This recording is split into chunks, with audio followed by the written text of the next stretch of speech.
Back pain बहुत common समस्या है और जब ये हो जाती है तो जल्दी से पीछा नहीं छोड़ती। और एलोपैथिक में इसका कोई बहुत ज़्यादा सेटिस्फैक्ट्री रिजल्ट नहीं है। एलोपैथिक में डॉक्टर्स पेन किलर या फिजियोथेरेपी सेशन इसके लिए रिकमेंड करते हैं और बहुत सारे लोगों को पेन किलर से टेम्परेरी बेस पे फ़ायदा मिलता है, बट पूरी तरह से वो ठीक नहीं होता है। बहुत सारे लोग फिजियोथेरेपी से रिलीफ ले लेते हैं, उनको आराम आ जाता है, बट फिर भी बहुत सारे ऐसे लोग हो जाते हैं रहते हैं जिनको फिजियोथेरेपी या बहुत सारी पैथी से भी आराम नहीं आता। आज हम बात करेंगे कुछ ऐसे मेथड जिसकी हेल्प से आप जो भी ट्रीटमेंट कर रहे हैं वो आपको बहुत ज़्यादा इफेक्ट करेगा। मान लीजिए आप फिजियोथेरेपी भी ले रहे हैं, तो फिजियोथेरेपी के साथ साथ अगर आप ये घर पे अप्लाई करेंगे तो आपको और ज़्यादा फायदा होगा। तो पहली चीज़ है बैक पेन के रूट को देखना चाहिए। बैक पेन का कॉज क्या है? हर एक का पर्सनल होता है, हर एक का अलग अलग होता है। किसी को एक्सीडेंटल इंजरी के कारण बैक पेन होता है, किसी को ओवरवेट के कारण बैक पेन होता है, किसी को बैड डाइजेशन के कारण भी बैक पेन होता है। तो आपको सबसे पहले समझना चाहिए कि इनमें से कोई रीजन तो नहीं है आपके बैक पेन का, या ऐसी कुछ चीजें आपके साथ चल रही हैं जिसकी वजह से आपका बैक पेन हो रहा हो। मान लीजिए आपका सिटिंग जॉब है और आप 12-12 घंटे सिटिंग आपको रहती है, आपको 12-12 घंटे बैठना पड़ता है, तो उसका भी एक नेगेटिव इम्पैक्ट आपके बैक पे आता है। तो अगर किसी का ऐसा है कि उसको 12 घंटे बैठना पड़ता है, सिटिंग है, तो मैं उसको रिकमेंड करता हूं कि भाई आपको बीच बीच में ब्रेक ले लेना चाहिए। आप 1 घंटा 1.25 घंटा हो गया है, अब आप 2 मिनट के लिए या 1 मिनट के लिए ब्रेक ले लीजिए। कुछ भी नहीं कर सकते, 15 सेकेंड्स के लिए अपनी चेयर पे खड़े होइए और एक बार स्ट्रेचिंग कर लीजिए।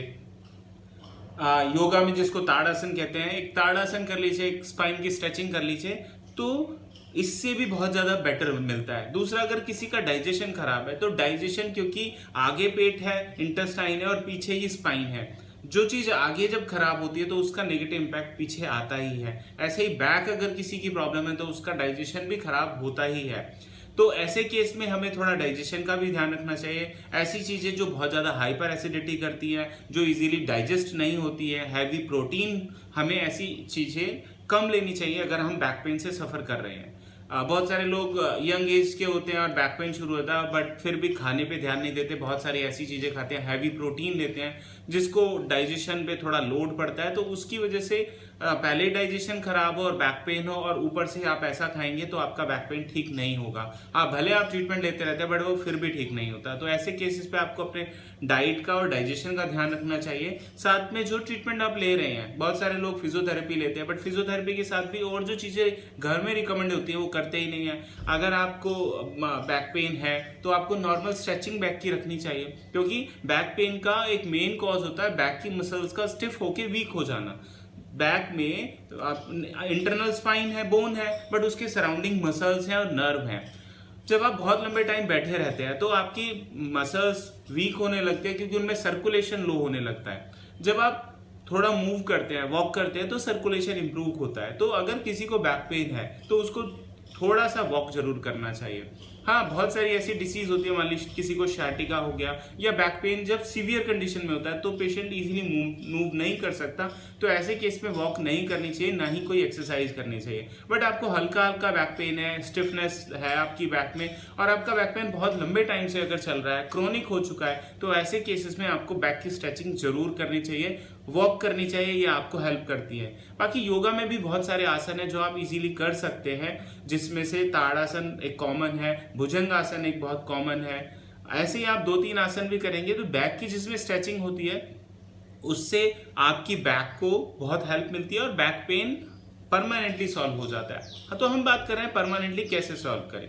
तो एक तो मैंने बताया आपका लाइफस्टाइल आपको देखना चाहिए, कोई ऐसा कॉज तो नहीं है जो आपके एक तरफ तो आप इलाज करा रहे हैं पर दूसरी तरफ वो पेन बढ़ा रहा हो। आपका डाइजेशन हो सकता है, आपका सिटिंग हो सकता है, या आपका हैबिट हो सकती है। कुछ चीज़ें ऐसी हैं जो बैक पेन को बढ़ाती है, जैसे जो लोग बहुत हाइपर एसिडिटी वाला खाना खाते हैं, बहुत ज़्यादा चाय पीते हैं, या कुछ ऐसी चीज़ें लेते हैं, अल्कोहल बहुत लेते हैं। ऐसे अल्कोहल भी एक बैक पेन में मेजर इम्पैक्ट करता है, क्योंकि अल्कोहल से नर्वस सिस्टम डाउन होता है, नर्व्स वीक होती हैं। तो ऐसे केसेस में अगर बैक पेन है और पर्सन कंटिन्यूस अल्कोहल लेता है तो उसको बैक पेन परमानेंटली रहेगा। टेम्परेरी बेस पे पैथी से या थेरेपी से या मेडिसिन से आराम आएगा, बट परमानेंटली ठीक नहीं होगा। इसके साथ साथ हमें ये भी ध्यान रखना चाहिए कि हम घर पे ऐसी क्या चीजें कर सकते हैं, जैसे सिकाई। सिकाई एक बैक पेन में बहुत अच्छा इंपैक्ट दिखाती है। फिजियोथेरेपी में हम पेशेंट्स को हॉट पैक वगैरह देते हैं तो उसको उससे बहुत आराम मिलता है, तो आप ऐसा ही घर पर कर सकते हैं। सिकाई हॉट पैक भी बहुत सारे मेथड से लिया जाता है। एक ड्राई हीट होती है, एक मॉइस्चर हीट होती है। ड्राई हीट तो जैसे हम हॉट पैक या बिजली वाले पैड से लेते हैं, बट मॉइस्चर हीट जो हम स्टीम से देते हैं या एक टॉवल को गीला करके जब हम पेशेंट को देते हैं तो उससे बहुत ज्यादा फायदा होता है। तो आप घर पे भी अगर आपको हल्का सा बैक पेन है या हल्की सी स्टिफनेस है, रेगुलर बेसिस पे 15-20 दिन कंटिन्यूसली हॉट पैक लीजिए। साथ में बैक पेन का कॉज कई बार सर्वाइकल भी होता है। बहुत सारे लोग जिनको सर्वाइकल की प्रॉब्लम होती है उनको बैक पेन होना बहुत कॉमन होता है। तो आपको जब आपको लोअर बैक में पेन है तो आपको अपर बैक का भी ध्यान रखना चाहिए। इसके साथ साथ हम कुछ हर्ब्स की बात कर लेते हैं। क्या ऐसी हर्ब्स हैं जो हमारी किचन में मिलती है जो बैक पेन को कम कर सकती है। उसमें सबसे पहली हल्दी है। हल्दी सुनने में ही आता है, सब लोग कुछ भी होता है, पेन की कोई भी डिसीज होती है तो हल्दी रिकमेंड करते हैं, बट इसमें भी एक कच्ची हल्दी जिसको आमिया हल्दी बोलते हैं, अगर हम कंटिन्यूस 2 महीने तक उसको दूध में बॉईल करके लेते हैं तो वो पेन में बहुत अच्छा इफेक्ट करती है। और हल्दी ही जो स्पाइन के जॉइंट्स होते हैं या किसी भी जॉइंट्स की साइनोबल मेम्ब्रेन को जो उसको नरिश करती है उसको मेंटेन करने में बहुत हेल्प करती है। दूसरा जीरा। जीरे में बहुत ज़्यादा कैल्शियम होता है जिसको क्यूमिन सीड्स भी बोलते हैं। इसमें बहुत ज़्यादा कैल्शियम होता है, साथ में ये इन्फ्लामेशन कम करता है। बैक पेन का एक मेन कॉज जो होता है इंटरनल स्पाइन में इन्फ्लामेशन हो जाना या नर्व में इन्फ्लामेशन हो जाना।